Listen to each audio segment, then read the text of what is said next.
Hello and welcome to the Film Ireland podcast. I'm here with Jaro Waldeck. She is an amazing cinematographer. She's done corporate works, short films, and she's mentored many a student and shot lovely feature films with them.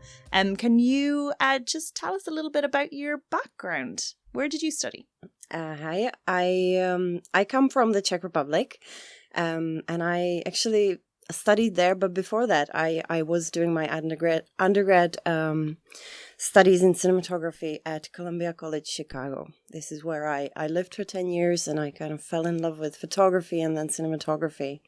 So after I finished my undergrad, I then moved to Prague, and I continued at FAMU University, where I got my master's in cinematography. So, and since then, I've just, been shooting, trying to get my hands on any kind of work. And as you mentioned, corporate. A lot of my work is videography as well. Loads of short films. I've been involved with TV series, documentaries. And then a lot of my work also consists of mentoring and teaching cinematography to adult students. Jaro is incredibly patient. She taught for a long time in film base, and I was one of your students, although probably not the best one. Very, very briefly. You were very quiet, and you listened well, and you took notes. Thank you. I like that.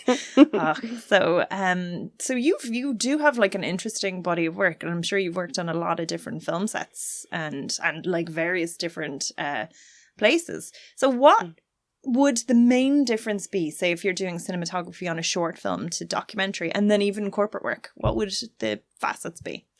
Oh, that's a great question. I think like as far as short films go, they are usually low budget. Often they might be funded by the writer, director, producer combo. So it's really trying to figure out what I can deliver based on their budget. And then when you compare it with corporate work, say, there's usually bigger budgets involved, and I would often be hired as a sort of a director, cinematographer combo. I think I say combo a lot, where I would be really required to come up with the idea and the structure of the video piece that they want me to do. So you're doing to be advertising and writing copy almost for them, in a way. Yeah, often I do, and then I shoot it, and I actually usually end up editing it myself as well. There are corporate projects I've done where I was only, the camera operator, and somebody else was directing, and they would have the whole crew that you'd expect a shoot to have.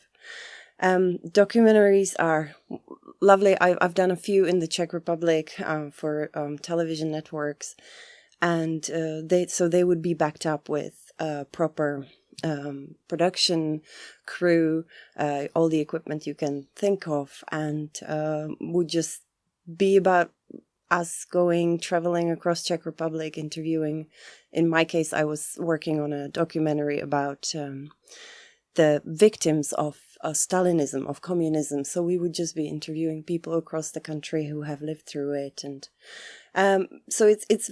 My work is very, very different, working with different budgets, and then just kind of flexing my creativity to try to fit each project and make it the best I can. For people who don't know that much about cinematography, what would be the steps that you would take? Just say you're planning on shooting a short film. What would, just say if it was a director, what would they need to consider with regards to the cinematography? Mm-hmm. I would always recommend for a director to reach out to a cinematographer early on. Yeah. Don't leave it till a few weeks before the shoot, because there is a lot of work that goes in from the directors of photography's point of view. You need to, first of all, read the script and figure out what is the general mood that the director wants to convey. You then need to just assess the script for many different things, such as locations or how many characters, what times of day do you need to shoot, day, night, and then go look for locations, make sure that the visual style is something that you've talked through, what you're going for color-wise, lighting-wise, mood-wise. And all of this takes time. Finding locations can be difficult. I know that on the lower level or lower budget level, people often kind of settle for locations that are not ideal. But as a DOP wanting to work with people who are beginning, I try to make it work even with, what is there, but that involves actually more input from me and more work trying to figure out how can we make locations work and maybe like color palettes and all of that. So sorry for this long answer. No. It's definitely something that's, I think, of real importance to people, because a lot of people are starting out and they don't necessarily know. And it's very easy to kind of think a short film is simple. It's, like 1-2 locations, like a couple of actors, like what could go wrong? But actually everything can go wrong. Yeah. So, yeah. I think these days people maybe, in my experience, okay, let's just draw it back to my experience. I don't want to generalize, but in my experience, people working their way up, kind of starting out and shooting short films, they might think it's just about having a camera, having those couple actors.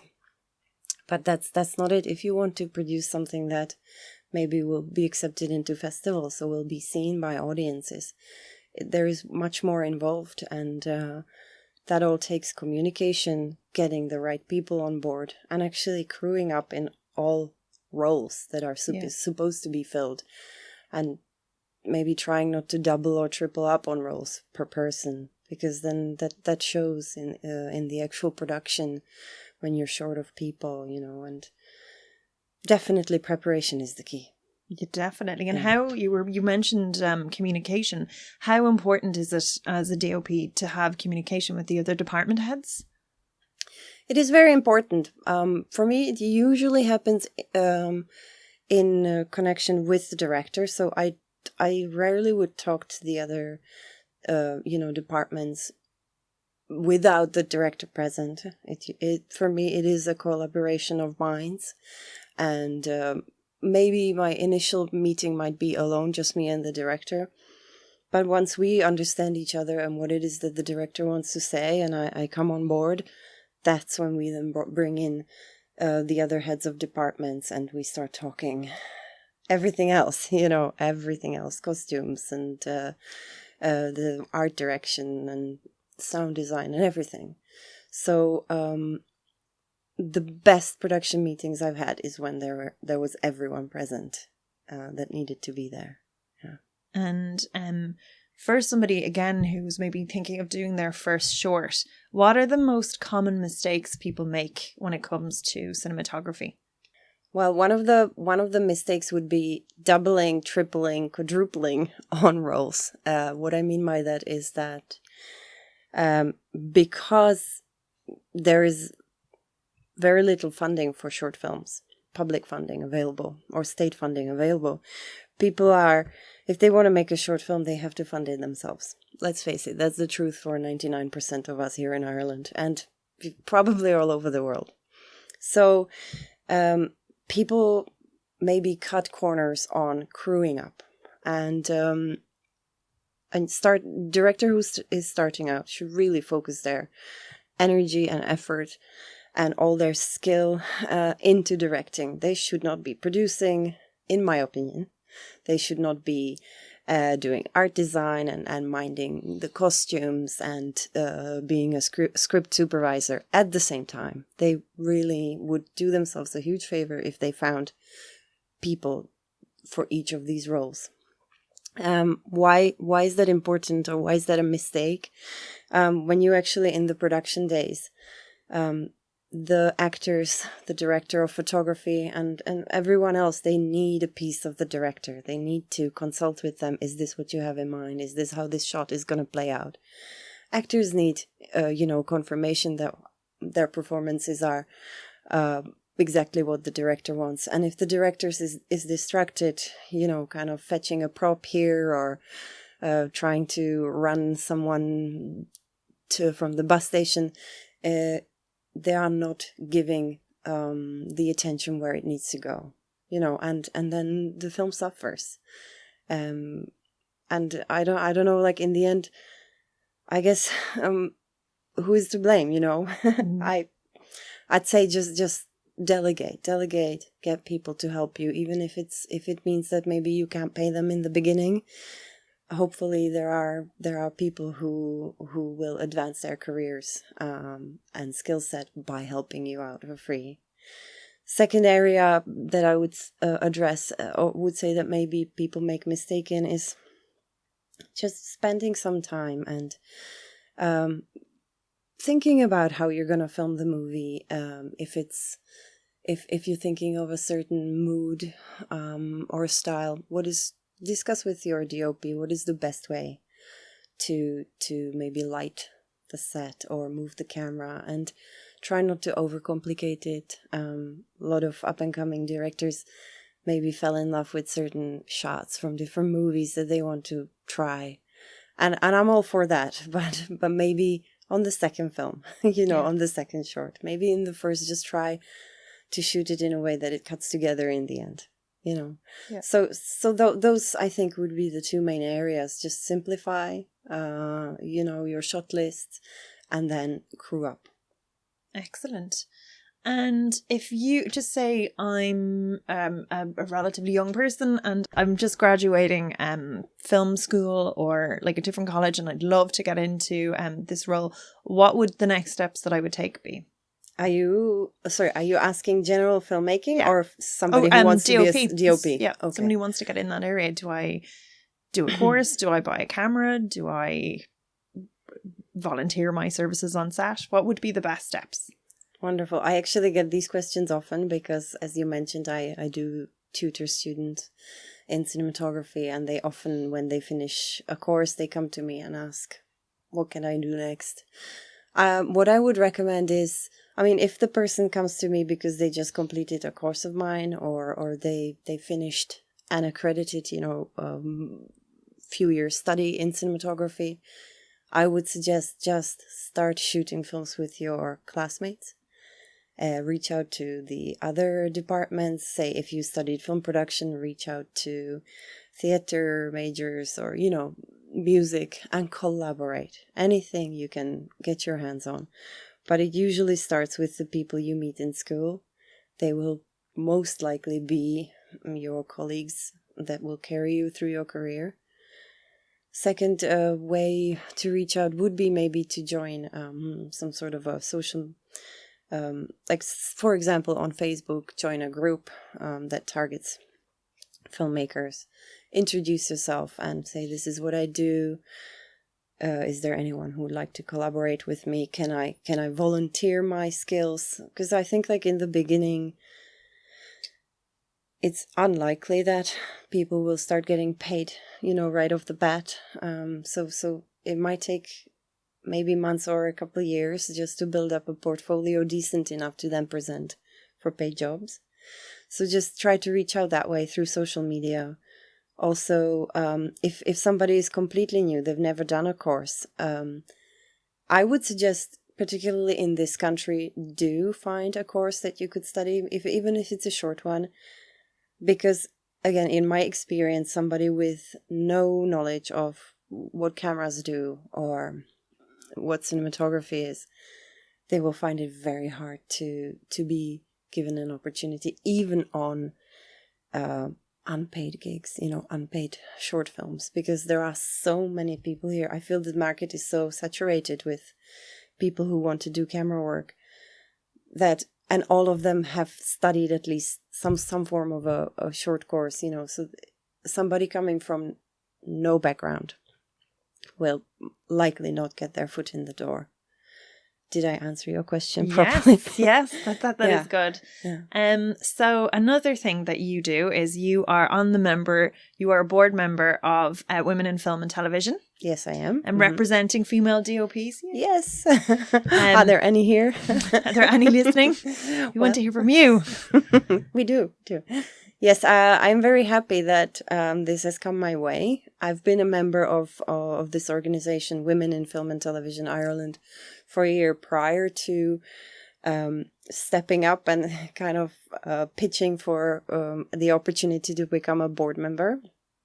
And I joined them because I saw that women tend to support each other. I think we kind of feel that the opportunities are very rare when we are given the the reins over some productions. So women tend to be very supportive. And how great is it that there is an organization that encourages networking, that fights for equality, for, you know, equal representation, whether it comes to pay or just having the opportunities to shoot movies. It is very imbalanced here in our country, and I am very, very happy that women in film and television are here to make a mark and to stand up for us women. And right now there seems to be a big push for female directors and writers. And even with an eye on producers, it doesn't seem to have fully shifted over to DOPs yet. What do you think would be good measures maybe that could be brought in to encourage more women to, you know, or like more people to hire women? Like the camera people are there. Mm-hmm.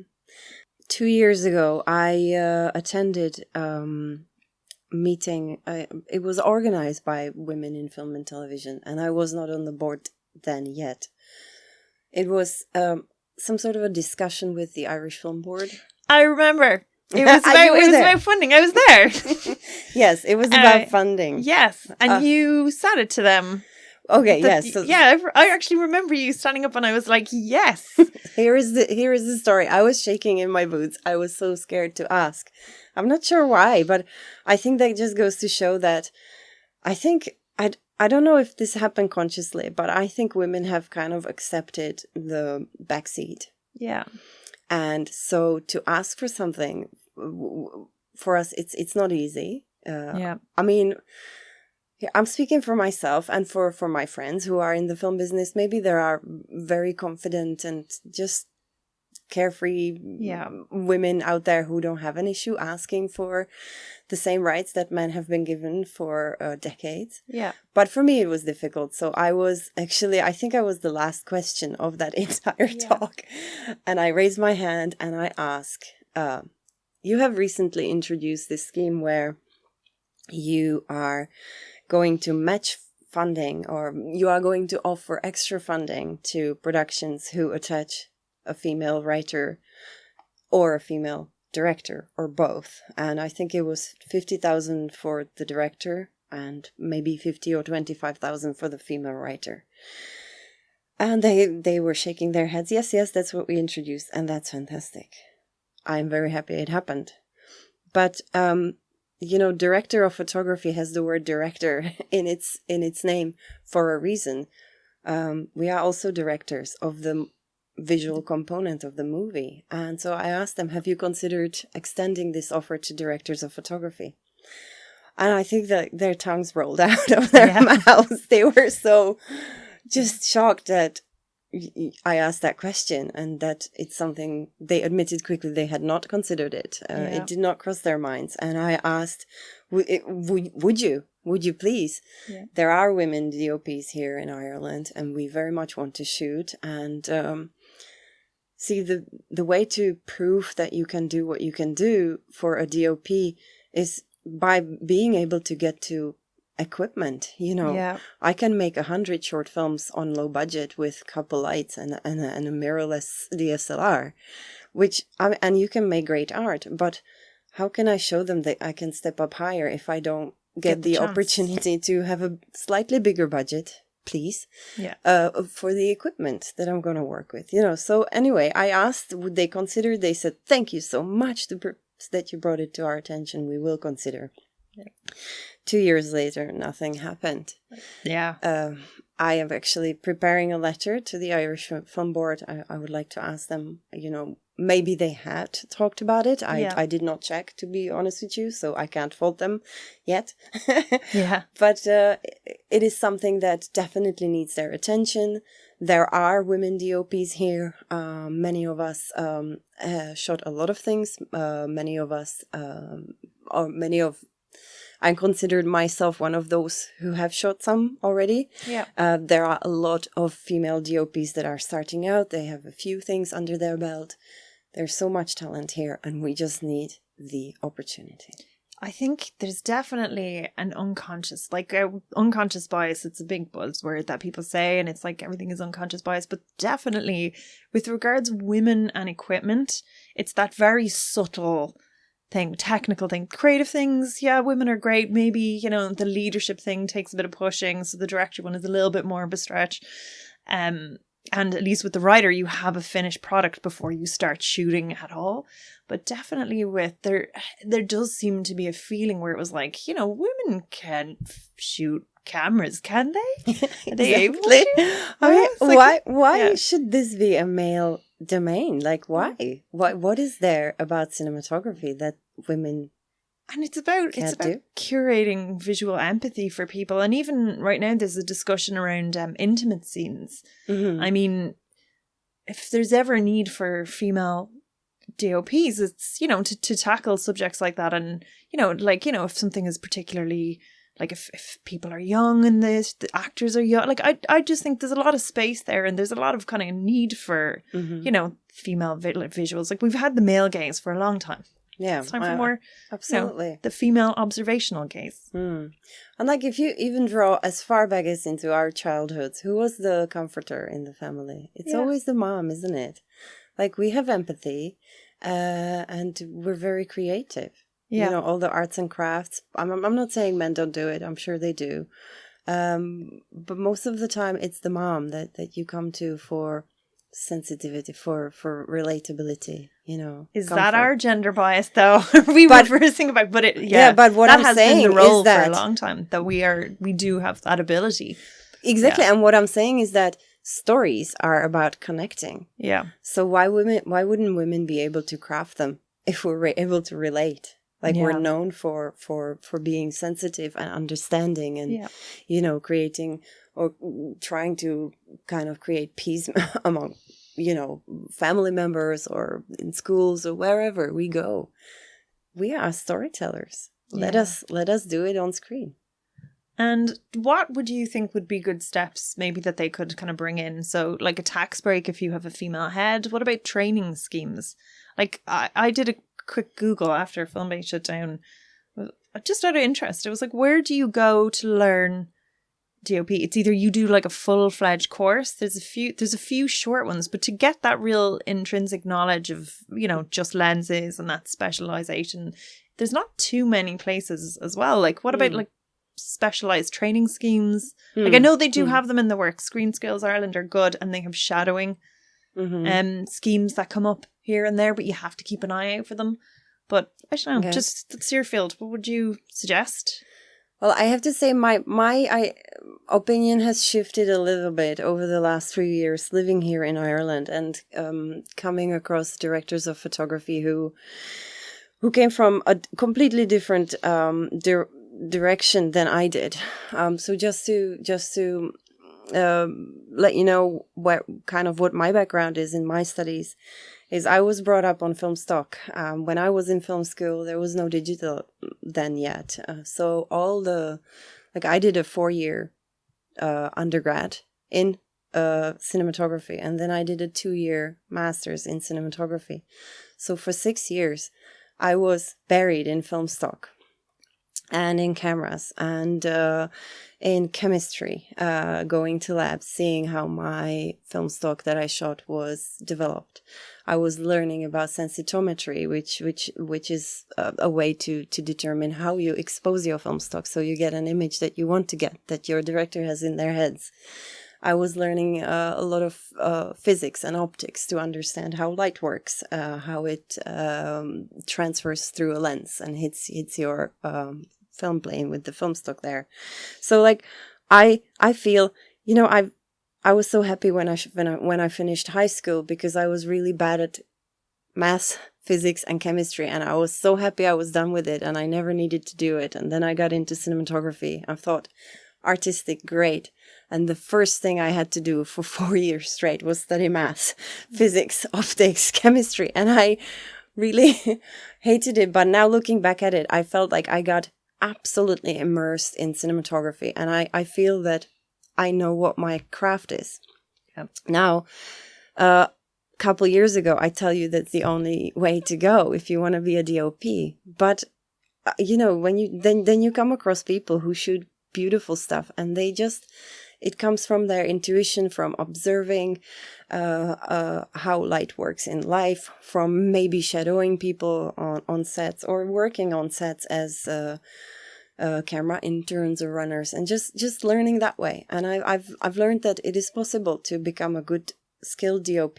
Yeah. Not spending money and studying for 6 years, So it definitely happens both ways. But I think that Ireland lacks either. Is that how you would say that? Either or both? Yeah. There is no school that would immerse you into cinematography the way I've been taught. Yeah. And there certainly aren't the opportunities to intern or shadow on properly funded productions, whether it be TV or feature films, where you can just observe the DOP, see how he or she lights, how they work with their gaffer, how they break down scripts, what motivates them to decide this is going to be shot that way, I'm going to use this lens here. These opportunities are not here. I have also asked, or you'd have to know someone, or there'd be like one every in an absolute blue moon that might come up, and if you get there in the 2 weeks it's been online, you're exactly at the point when you're ready, you're lucky enough to get it. But they're definitely not a commonplace. There's no set path or trajectory that you can start out on, really. No, I mean, when I finished my undergrad in Chicago, I was immediately placed on a 2-month internship with a director of photography who's a member of the American Society of Cinematographers. His name is Phedon Papamichael. At that time, the movie I went on was directed by Oliver Stone, W. I was nobody from a college in Chicago, and I was hooked up with such a great 2-month-long fully paid internship. Amazing. And every day I came on set, and I had to take photographs of the lighting setups. I had to keep camera logs. I had to, at the end of the day, explain to my superior, the DOP, I had to explain to him why I thought he lit the scenes the way he did. Yeah. And kind of go back and forth and see whether I got it right, or, just try to kind of show him that I was studying what he was showing me every day, Yeah. And here, I have come across a few initiatives from Screen Ireland that recently offered camera internships, but just, camera internship is different than cinematography internship. Yeah. What is missing, or what these internships were about, were working with the camera assistants, learning to assemble the camera together. Yeah. I suppose they're different skills. Yeah, exactly. They're completely different skill sets. Learning to give a mark to an actor, how to pull focus. Cinematography is about lighting. It's about creating the visual story, the concept, and figuring out how you're going to execute it. And those opportunities, I've lived here this is my 8th year living in Ireland. I haven't seen a single one of these opportunities here. And trust me, particularly in the first 3-4 years, I kept a very tight eye on it, because I tried to get my foot in the door, and it was so difficult. It was really a struggle to get through. And the opportunities aren't there. And to be fair, they aren't there for women and men. Yeah. Yeah. Okay. I just want to make it clear that they're not there for anyone, really. So it's just something should change. And you asked me, should it be tax incentives, or I won't pretend to know what, the financial things behind filmmaking. I don't know much, or behind funding. But I think it just needs someone... a public body acknowledging there is this shortage. Yeah. And because I suppose that's it. We have high level productions here. Like there's a lot of huge productions here. So they're obviously importing a lot of the head camera people, or would they be bring them in from outside? I suppose for the high end shows. I don't know. I think there are quite a few Irish DOPs that work. I definitely know that Vikings they had an Irish DOP.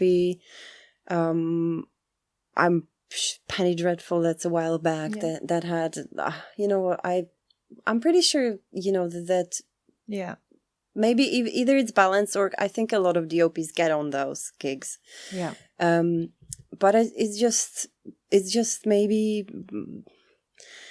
I don't know. I my own initiative that I kind of undertook recently, and I want to connect to women in film and television. It was contacting somebody who is a member of the Irish Society of Cinematographers. Yeah, and I asked point blank, "Can I meet you?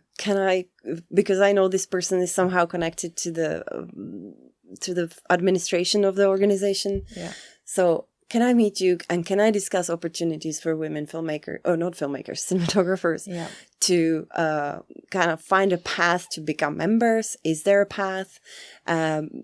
Opportunities for shadowing. What are you doing to reach out to women DOPs to become members? Yeah. So, I mean, I do what I can on my own. Yeah. I'm very happy that I'm now connected to the amazing women at Women in Film and Television so that we can combine our strengths and voices and kind of fight for us, as a group, not just me as a singular person. But just out of interest, so if you're like a top level writer, or if you're like a top level director, and you'd have like an agent, is that a thing for DOPs as well? Do you have like do you call my agent? It's like called Chad. So be careful, he's on LA time. I want Francois out. Do you want Francois? If I'm gonna have an agent. Yeah. This is funny. Yeah, I know that there are that DOPs have agents. I think you have to get to a certain level.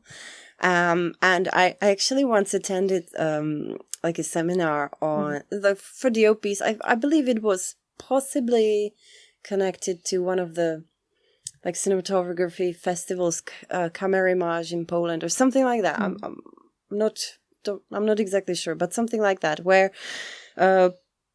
established DOPs were talking to us newbies, and one of the questions was, do I seek an agent? Do I try to get an agent? And basically they said, when you are a DOP, they will find you themselves. Yeah. Like, you don't go searching for one. You definitely want to... They'll just materialize out of a wall or a bush or something and hand you a card. But it almost seemed like it's more difficult for DOPs to get one than a director. Yeah. Or a writer. It said... They did not recommend reaching out to agents, but just working with people who maybe have been signed. Yeah. Maybe they don't have to be incredibly famous, but have just recently been signed, and trying to reach out to those directors or writers and say, hey, can I come on board? And then that's how you kind of get noticed. But eventually, when you have an agent, I presume some sort of... something good has to come of it, right? Otherwise, people wouldn't sign. Yeah, that's it. Yeah. You get a few books. They'll get you the good gigs. There you go. Yeah, they're keeping them all for their clients. Oh, Chad is a crafty one. And Francois, that's what they're doing. That's why there's no opportunities. They're keeping them all. Yeah. Great. But I actually want to say, when I graduated from my master's program in Prague, my master's thesis short was my ticket into the Czech Society of Cinematographers. On the day when I graduated, myself and my two guy colleagues, we were offered a full membership. And we took it because it's a great honor to be members of that society. And I think I was the second woman out of about 100 men. Oh my God! To join the 1%. Yeah, and they were so happy to have me on board, and I know that a few other women have joined since. Were they like, come up and we'll just take photos with you and you stand in the front? See? Yeah. But like what was wonderful about it is that the main the president, I don't know if that's what you call. Maybe chair. Was also the head of our cinematography department where I studied. And he said if I could, I would just have a full year of just women students, and I would give them all the opportunity to join us here in the Society of Cinematographers. And he just was really fighting for equality for all of us. And I kind of felt like, this is exactly how it should be. Yeah. And then I moved here, and I can't really say that people have been against me, not at all. I can't say that I haven't had opportunities. I have, obviously, that's why I shoot quite a bit. But if you look at the members in the Irish Society of Cinematographers, there are also only 2 women and roughly about 100 men. So I just want to kind of drive the point home, Gemma. I mentioned that the Irish Society of Cinematographers is an organization that could maybe try to help out starting cinematographers, whether female or male, to kind of guide them, let them know what is the path to becoming a member, whether associate or a full member. And I think it would be great if they were more, or if maybe they already are, but so far I haven't seen any proof. But if they were more proactive in providing opportunities for people maybe to mentor some of their members on jobs, because I know many of them are very accomplished. They work and they would change a life of somebody who's starting out. They would really help them out a lot. So be great if some initiative was made and I think in that direction. I think that's definitely it, because like me sitting on the outside, just observing it as a profession, you see people kind of reach a certain level, and then you wonder how you're able to get to the next level. Even I find that sometimes a little bit as a writer as well. But again, you start with your finished product. So it's a little bit easier to go, like, this is not good, this is not good, this is zeitgeisty and this is good, so it's going to get made. And at least you have you can keep throwing things at a wall, but it does seem a little bit like there are opportunities, there are people, taking those steps and getting gigs here and in the UK, and you wonder how to do it. So I suppose, like a nice structured way to train people up and just make those opportunities a little more kind of clear to what's there, because definitely you do see things as well. There seems to be a lot going on in Northern Ireland with regards training people up, and they're very good into putting their money into attracting things like Game of Thrones and really upskilling. You see they have a lot of resources, and they're upskilling to attract those types of productions. And I do think we have our new studio in Limerick. That's right. Yeah, that's coming here. It's good, I suppose, if, we go, look, we have all these people who are artistic and amazing. And Jaro is one of them. And get your episode of Game of Thrones in. The prequel series. Yeah, that's right. Well, you know what? There are so many ways opportunities could be created. I think rental houses, there are quite a few. They should be taking interns, whether maybe making agreements with schools of film production courses that they will give a couple weeks to a student throughout the year, just showing them lighting equipment, cameras. I know, okay, maybe I shouldn't be comparing, but I will, because I've lived through this. I studied in the States, and it's a normal thing. As a student of a cinematography undergraduate program, I could walk into any rental house in Chicago and intern there. Yeah. Okay. Yeah, I will say out front, most of it probably wasn't paid. It was me finding a day in a week when I wasn't doing anything and getting there. But I think when you're learning, when you're studying, I'd never expected to be paid to be paid for what? To learn. I was so grateful to even get my foot in the door. I was grateful they let me. Every student was grateful. If this is really what I wanted to do, then an unpaid internship was exactly what I needed. But this now brings up a whole other kettle of fish when it comes to who are the people that can even afford now with rents the way they are. Now, if you're self-funded, if you don't have a huge amount of resources between you, how are you going to afford $2,000 rent a month? Okay, I'm glad you brought it up. What the internship that I mentioned, that was something that I suggested to do during your studies. Yeah. When you're already in school full time, you're studying something, and I presume you are either living with your parents or somehow you've made it possible that you're in school, right? So if you are full time studying, say at IADT or and you have an afternoon free, chase down a rental house, and get your hands on cameras.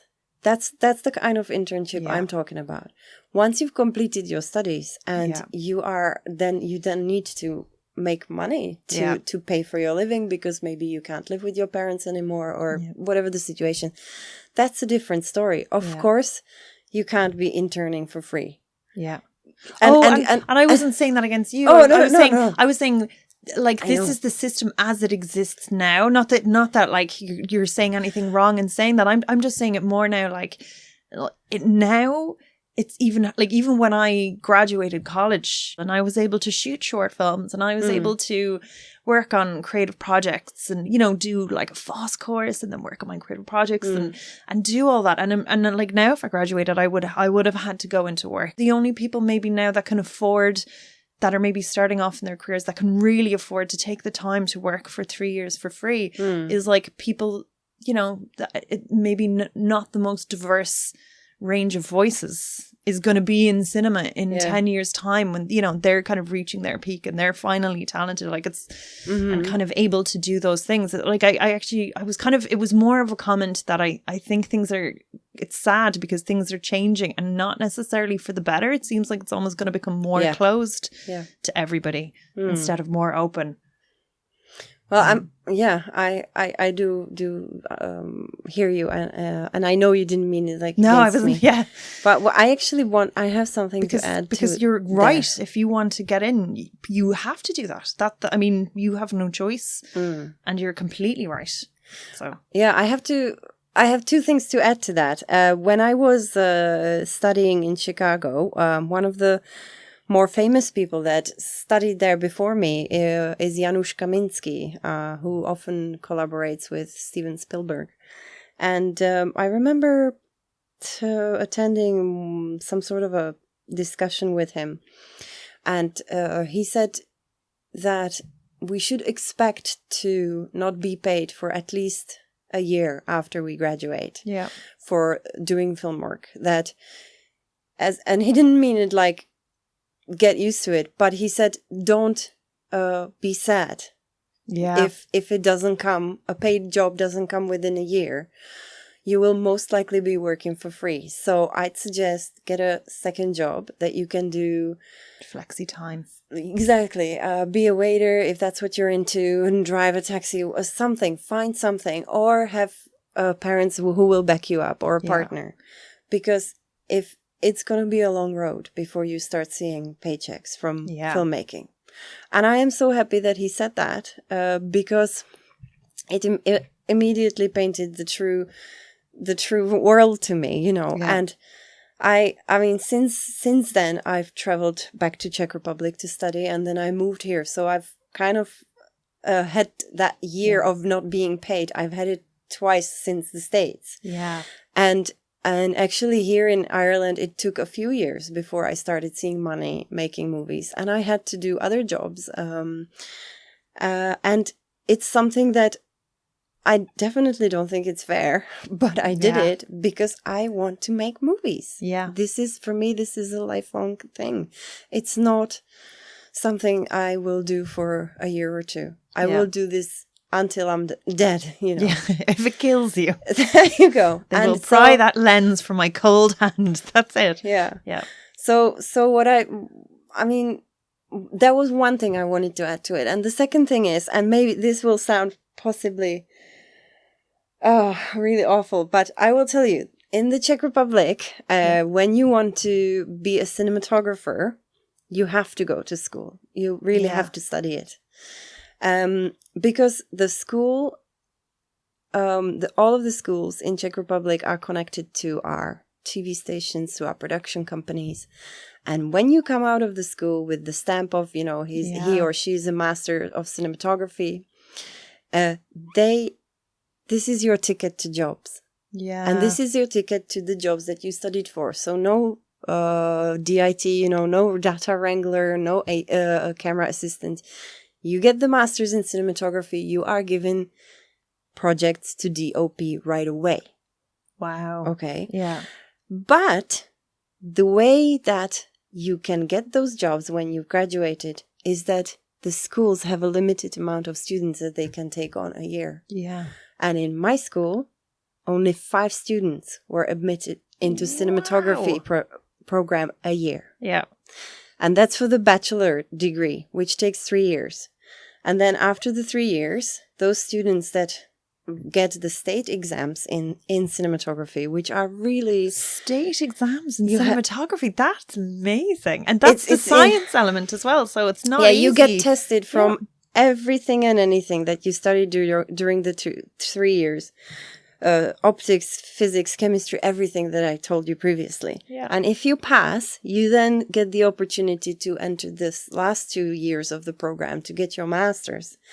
But only 4 out of the 5 are allowed to continue. One of the 5 will never get a chance. So that's like reality TV stuff. Like you're getting eliminated now. Exactly. Yeah. And so at the end of your 5, there are 4 students a year exiting FAMU University, which at the moment, I believe it's only one of 3 cinematography schools in the Czech Republic. When I was studying, it was one of 2. I think another school kind of sprang out since then. But so then this is how they guarantee that you have jobs. Yeah. And that you're of the caliber. And that you absolutely have the caliber and you can deliver right away, that you don't need to work your way up. Like in the States, I think it takes years before you get to DOP. A lot of people have to go through clapper loader or, you know, second AC, first AC, camera operator before they get to DOP something. So maybe it is a very radical system. It's like, but there are more than 4 people a year who want to do this. Yeah. Yeah. But then how badly do you want it? You know, I wanted it so badly that I studied and I did it. I completed the Hungry Games. Yeah. So, you know, both of these points that I'm making, I think there is something to them. I think it's something to consider. I do believe that this market here in Ireland is oversaturated with people, not just DOPs, you know, any disciplines. And I cannot tell you who has the right to do it. Yeah. But if you want to be paid, then know that this might be the road, that you will be working for free for a long time, just to collect your portfolio so that you can stand out that little bit over the other 1,000 DOPs or directors, or get noticed at this festival. You will be putting your own money. You will be on the dole or not. Yeah. I mean, these are the issues, but you need to want it so bad. Yeah. That not having money, you know, not being able to go on the dole and having to have a second job that you could fall back on is actually something you want to do. Yeah. That you're willing to do. That's all I can say. And I suppose that's true. That's true for almost most areas of film. Like there's you know there's certain things that there's a relative shortage of, like there's not a huge amount of script editors, but you know, like what are the other ones? There's script editors. I think sound recorders are kind of rare enough. Yeah, like if you're working for a certain amount, you will get paid work relatively quickly. Usually, whenever I'm on some, I've been on some shorts where I wasn't paid. The sound people always got paid. Such a thankless job, though. Like you're only noticed when something goes wrong, and then everyone's like, God damn it. You're like, no, it's an airplane. that beautiful shot where you're crying is useless. So it is a real thankless job. It's not like, oh, you've created this gorgeous aesthetics. It's like we can hear a cow mooing. Yeah. So. Yeah. But sorry, I kind of went off track, but yeah. But that I think that makes a lot of sense, and it's very interesting. And I suppose as well, it's not a money making thing. It's, you know, we're training people to work. You know, we're not getting 40 students to sell out a course, and then we're going to get, you know, X amount for the government, and we're going to get this. So it does make sense. And also, like, look at all the short courses here. I think they should really just serve as tasters. They shouldn't be, I did a course and now I'm a DOP. Yeah. You know, to be honest with you, it annoys me a little bit when I hear you're like, I studied science and chemistry. Nobody cares. And that's okay. Like, I don't need people to care what I studied and how long I spent there. But how do you, like, you know, in my country of origin, that degree, it's immediately, there's no discussion. You are a director of photography, and here's a project, and here is a project on a silver platter, but and I did a project. I did a weekend course, and I bought a camera on Dundeel, and I'm a cinematographer now too. We're in it together. Yeah, well, it's a funny thing. I know there are many people who did it that way, and they worked their butts off, and they actually became good DOPs, so I can't fault that route. Yeah. But I almost feel like maybe if you are a beginning, say, director or producer, how do you weed through these people? How do you know who is good or who's gonna... Is it not just that you find one person that's good and you just work with them all the time for everything that you do? Because you're like, I know they're good. They get me. I think probably for some duos it has worked in the past. Yeah. But I love working with different directors and you know, crews, because I don't know, it's just it's great to meet new people and try to. I think that filmmaking has a lot to do with people management or like people HR, human resources. You know, learning to communicate, trying to figure out how you can make something happen. There are so many different personalities and I don't know how you say this, just attitudes coming from people, that it is such a making a short film is a schooling in the human being, thinking, you know, kind. Yeah, it's just really just learning to be a better human. And that's it in the end, because it's not about you, it's about the product that you guys are all creating, and that's it. And and it's amazing because there's something almost ethereal about it when a piece becomes better. Do you know, like, you've seen films and you're like, there's something not quite right about it, but on paper it's perfect. The actors were good and the script was, you know, well written, but I don't know, it didn't come together. But then sometimes in a film, everything comes together and it becomes so much more than the original kind of little pieces. And there's something almost magic about that. Yes. Yeah. Like it's weird. You see it and you see like everything that people are contributing, and it's, I don't know, it's almost like it taps into something like, I don't want to say spiritual, but like something that really hits out at the kind of collective unconsciousness and really resonates with people. So I think spiritual is the right word. Yeah. Yeah, I think so. Yeah, like it is. It's amazing. Yeah. I don't know, like, I don't know what makes a movie a movie. I mean, I can tell you what doesn't work in a movie, but when a movie works, it just does, you know. And like that, it just really kind of satiates the soul.